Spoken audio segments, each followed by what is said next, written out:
अरे ये भिखनामक जहाँ जा था नू, इनका एगो काम खातिर पूरा दिने चाहिए। लेढ़ा द ग्रेट। हम जाएंगे जा करके देखी कहाँ रह गेलू ना का पता जीजा जी के साथ उलझ तना गई। कहनी नू की तारा कहीं जाए की जरूरत नहीं की, हम देख ले। वो देख नाम लेवत आ गई बलबीरा बाबा। खाना जीजा जी कहाँ पड़े? घर पे ना मिल का? नहीं मर भैया, मेहमान तो घर ही रहने कानक सा थे बाकी। अरे ते फालतू है के फोकटे में बलबीरा बनल बड़े। अरे वो दोनों के काहे ना लियो ला का भाई? मालिक मेहमान पहले में से पुलिस बुला के रख रहना है।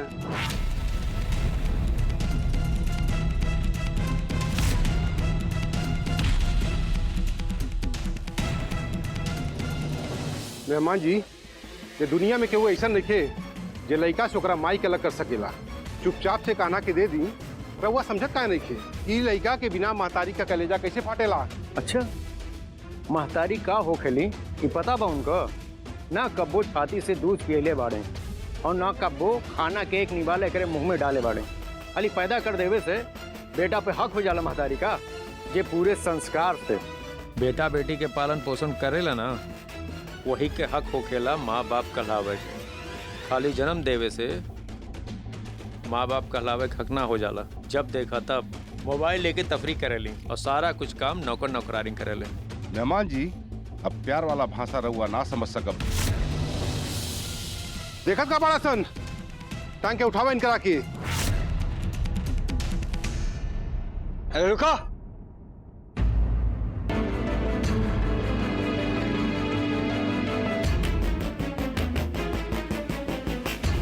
इस सभ्य आदमी के पास आकर ये सब गुंडागर्दी कर रहा है। सबको गिरफ्तार करो, चल जेल में। ये सब लटगिरी कैल ना भुला जेल। ए दरोगा साहब, तारा चक्कर में आज मालिक के आदेश फेल हो गई। अब तो हरा नहीं खे पता अब तो हर का हुई। का होई? हाँ का होइल? चल थाना, हम बतावत बानी कि जेल की सजा का होला। छोड़ दी दरोगा जी, जाए दी। हम एकरे मालिक जैसा निर्लज और अहंकारी ना बाड़े कि घर आए मेहमान के जेल भिजवा दे। जीजा जी ने बाबूजी अपना हाथ से कछु ज्यादा ही बढ़ जाता रन, उनका के सबक सिखाए के पड़ी। अब तक वो सिर्फ और सिर्फ हमनी के शराफत देखले बड़ा, अब दबंगा ही देखिए। चल रे बिगना चल। ना रुक, धीरज धरा, ना तो उनकर मनसा पूरा हो जाई। वो जौन चाहता ले नू वो हो जाई। चाचा जी, वो लोग कान्हा के कोनो भी कीमत पर अपना पास नईखन रख सकत, काहे कि कानून भी बच्चा के देख रेख के जिम्मेदारी माँ के ही देला। अरे बाढ़ में जाओ कानून। कानून कानून कानून जाता नहीं अब्बे, लेके आई अपना कान्हा के। देखा तारी जीजा जी के बाजू में या पुलिस के डंडा में कितना दम बा। चल।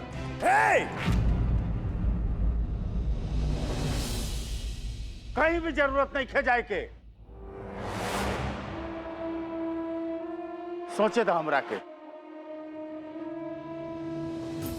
अरे बन के गिद्दड़ जाए किधर? बाबूजी आखिर कब तक? जीजा जी हमनी के परिवार पर बहुत कीचड़ उछाड़ते रहन, कब तक हमनी के ऐसे ही तमाशा देखब जा? कब तक? काम ऐसन करे के चाहिए कि बाद में पछतावे के ना पड़े। समय आवे दे, इनकरा से तो हम भर जाए। तो जो भीतर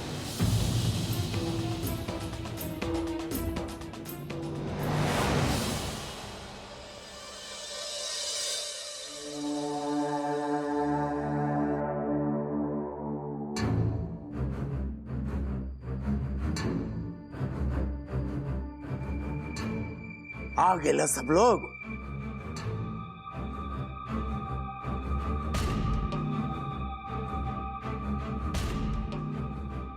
हमरा आज एक बात के जवाब चाहिए। हम पूछे के चाहता नहीं कि एक घर में कोनो ऊंच नीच के फैसला लेवे के अधिकार केकरा देवा?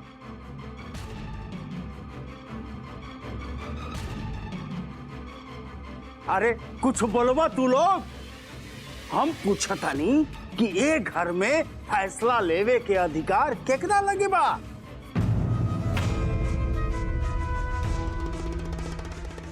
कहीं चुपचाप बड़ा लोग।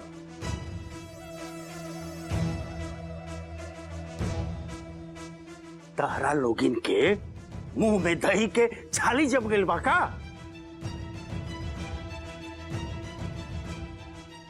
हम पूछे के चाहता नहीं कि हमार आदमी के मेहमान जी के खबर के दिलस? कैसे उनकरा के पता चल गई कि हमार आदमी उनकरा लगे जाता?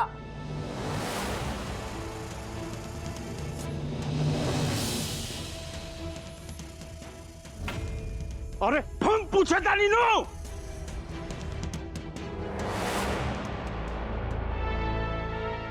वो के बा भेदी जी हमारा से बिना पूछले मेहमान जी के बतौलस?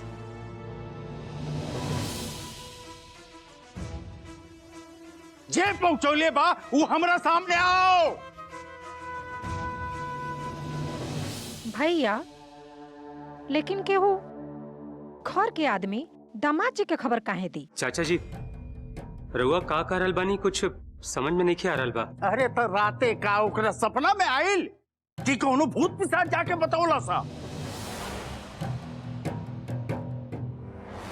जे ये खबर देले बा वो चुपचाप 2 कदम आगे बढ़ के हमरा सामने आ जाओ, और ना तो हमरा मुंह खोलवावे के पड़ी।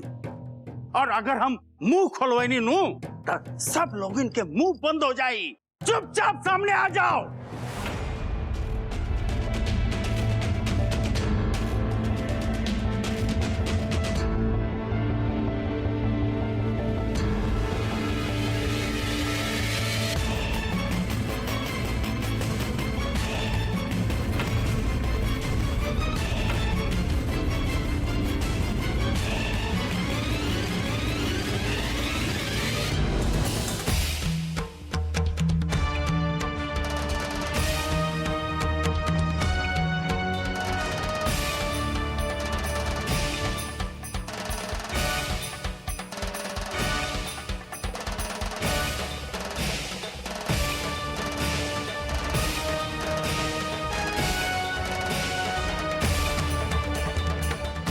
फिर आ गली बलि के बकरा बने खातिर।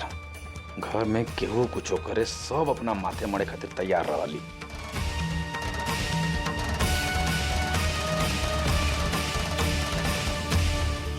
बाबूजी ओकरा के आगे आए खातिर कहला हन, जौन ऐजा के बात ओइजा कइले बा।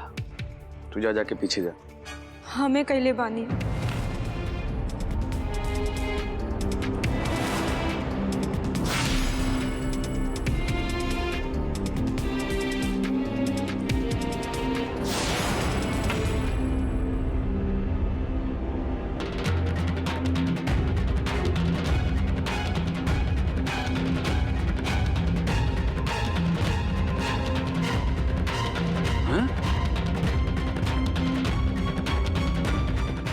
सचमुच में जीजा जी के फोन तू कैलू हा? हाँ, हमें बतौनी है कि बिकना काका चाँद बाड़न रउआ खिया, रउआ के एहिजा लियावे खातिर।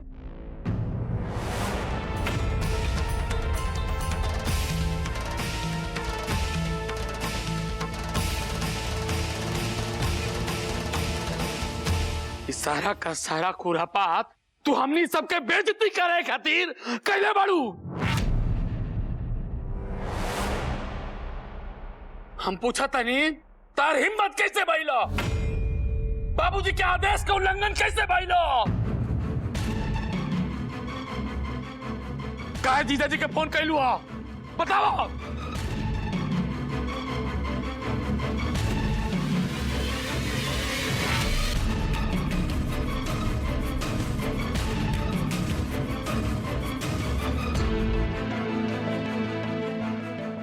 हिम्मते के कमी बैंक करा हाँ?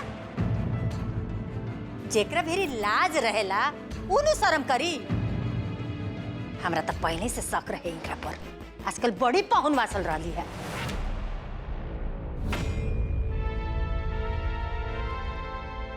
इनकरा से पूछ कि ई का सोच करके उनकरा के फोन कैली हा। अरे ई घर के कायदा कानून भूल गई बाड़ी या जानबूझ करके हिमाकत कैली बाड़ी।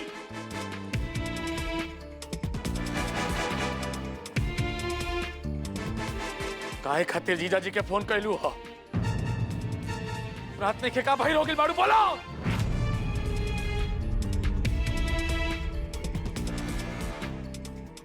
बाबूजी, हम सोचनी है कि अगर जीजा जी यहाँ आई हैं और उनके संगे एजा घर के द्वारे मार पिटाई हुई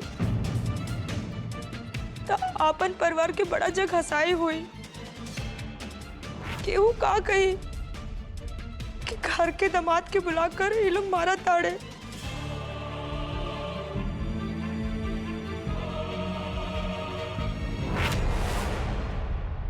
यही से हम फोन करके कह देनी है कि ऐजा मत आई।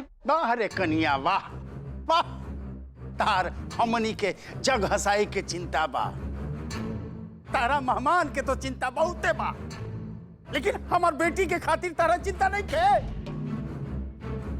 हम सोचने के बहुत नहीं आरती कि तू ऐसा हरक कैसे कह दिलू।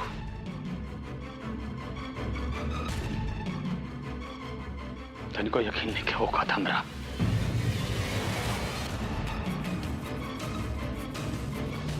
भैया भाभी जवन कुछ कहली है वो कहली नु कि उ कुल परिवार की भलाई खातिर कहली है। हमरा कोई बात से परवाह नहीं खे कि केकर आदेश माना तरी केकर नहीं खे माना तरी, केकरा के सुनो तरी केकरा के नहीं के सुनो तरी। हमरा एक बात से परवाह बा कि बाबूजी के आदेश के पालन काहे ना भइला।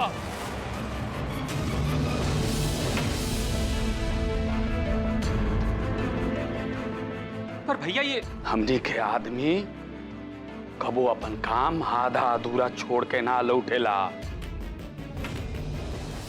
अरे ई बात ई लोग के समझ में आई है? ई कन्या के वजह से पूरा गांव में हमारी इज्जत तार तार हो गई।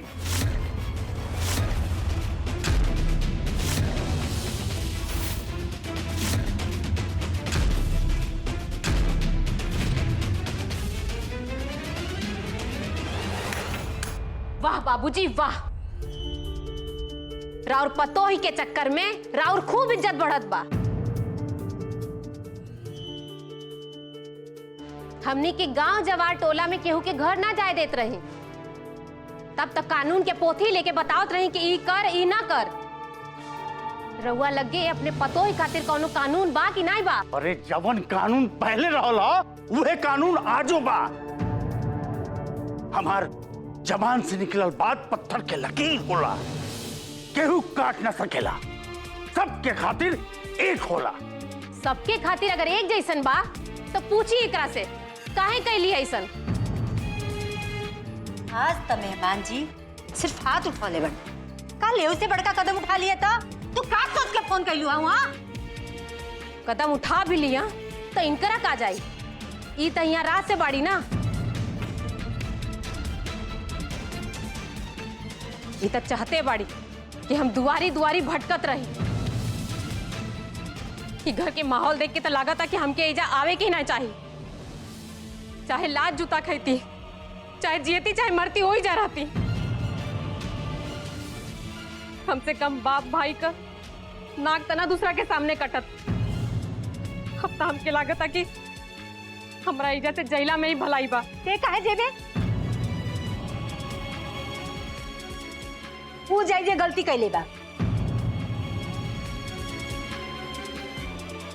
हमरा तनिको उम्मीद ना रहे कि तू ऐसा करबो।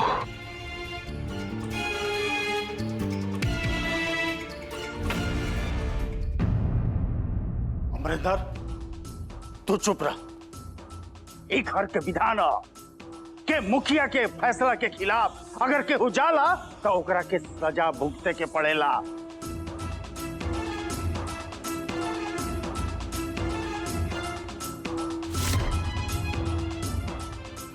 और ये हमारा खिलाफ गैल बाड़ी, यही से एकरा के सजा जरूर मिली।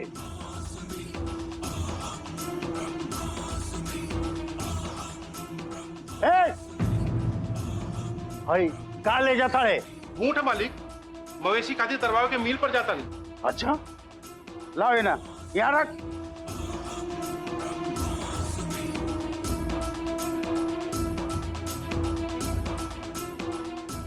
जो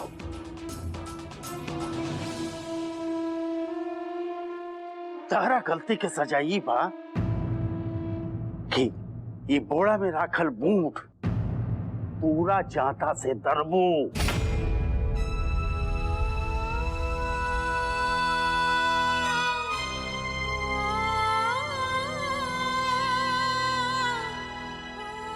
हम विधायक जी के यहाँ दावत में जाते नहीं, और हाँ हम जबले लौटब ये बोरा में राखल बूट सारा जाता से दरा जाए के चाहिए।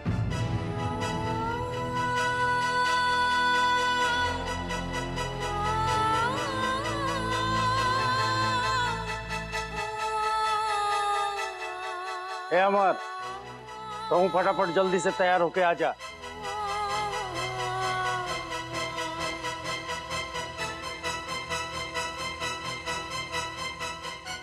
भी करो लाज शरम बाकी ना। हाँ बात तो सुने क्या नहीं थे, बस ये घर में कैसे खौरा बहारन लग जाओ यही में दिमाग लगावे के बाद। ठीक कहा तड़ू भाजी, अरे जौने घर में ऐसा पतो ही उतर जाता कुल ओ घर में ओ घर के बेटी के बासे नहीं खे। ओहो, अनपढ़ होला के मतलब ये थोड़े ना होला नु कि छोटी छोटी बात पर ध्यान ना रही कि कौन बात से घर गृहस्थी की नाम बढ़ी और कौन बात पे घर गृहस्थी की नाम डूबी। हम ना जानत रहनी, ना जानत रहनी, जिस सब कुछ जानबूझ के करेला नु उहे कहेला कि हम ना जानत रहनी है। तारा तो बस मन में ही समा गई है हमारे बेटी के देख के कि अब तो हिस्सेदारी में तारा कम पड़ जाए। एक बात कान खोल के सुन ला, अगर हमारे बेटी से तू बराबरी के कोशिश कैलू ना तो कोनो नतीजा तार ना छोड़ा। बाप रे बाप,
दावत में जात बानी ना, तई जैकेट पहन ली, रउआ पे खूब जचेला।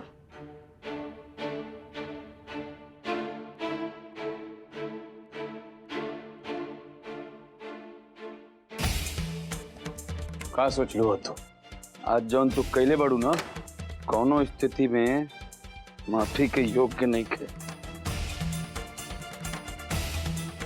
कहाँ जाता नहीं हम?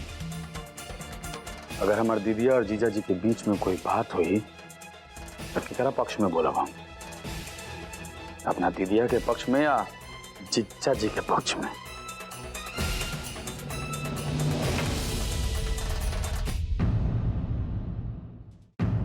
अगर जीजा जी ये घर के दामाद हवन तो हमार दीदिया ये घर के बेटी है। हम तो अच्छा खाते कहनी है, हम का जानत रही। का जान लो?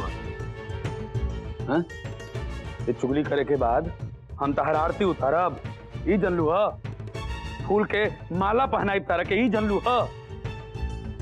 और तहर हिम्मत कैसे भइला हमार बाबूजी के फैसला के खिलाफ जाए के? आज उतर लो तो डोली से, हैं? भुला गेलुए घर के कायदा और कानून। जीजा जी जैसन वकील ना हमारे बाबूजी अपना कहना उंगली भाई से नचवावलन घुमावलन, और हमारे जीजा जी के खातिर हमारे बाबूजी के फैसला के खिलाफ जाके तू सारा का सारा बात हमारे जीजा जी के बता दिलू। वाह! एक बात हम बता देता नहीं, हमारे बाबूजी के इज्जत के साथ खिलवाड़ करे वाला के ना जब तक खुद हमारे बाबूजी माफ ना करिए ना तब